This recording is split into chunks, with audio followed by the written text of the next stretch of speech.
Sa video ko pong ito mga kanyaman, hindi ko po akalain na makakapagluto po ako ng pangmasang sinabawan po. Sinabawang itlog ng itik po o itlog ng manok po mga kanyaman. Ayan po ay prepare na po natin yung ating kailangan. Bawang sibuyas po, ihiwain po natin ng ganyan.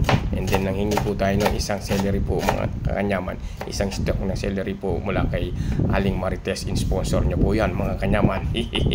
Ihiwain lang po natin ng cubes yan mga kanyaman. Katulad po ng nakikita nyo mga kanyaman. Ayan po hiwa po mga kanyaman. Salamat po pala kay Aling Marites dyan mga kanyaman. Binigyan po tayo ng celery mga kanyaman. After that, may kukuha din po tayo ng patatas mga kanyaman. Babalatan po sana natin sa peeler. Kasi yung peeler ko po is mas matalim pa po yung ngipin ni Aling Marites. Kahit bungal-bangol na po yung ngipin ni Aling Marites.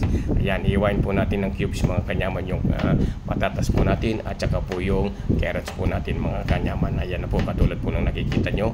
And then sa puntong yan mga kanyaman, papainit na po natin yung kawali natin.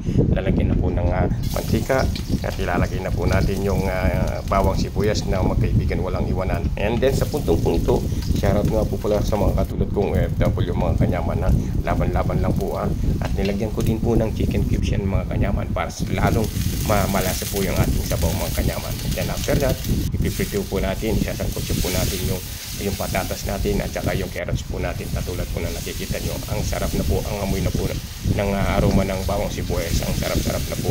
Ilagyan ko din po ng oyster sauce yan mga kanyaman.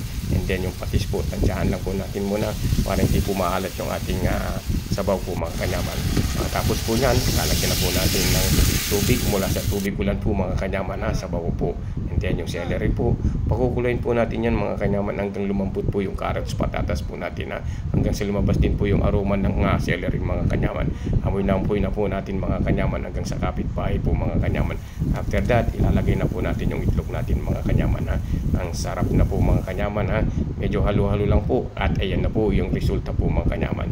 And then tikiman portion na po mga kanyaman.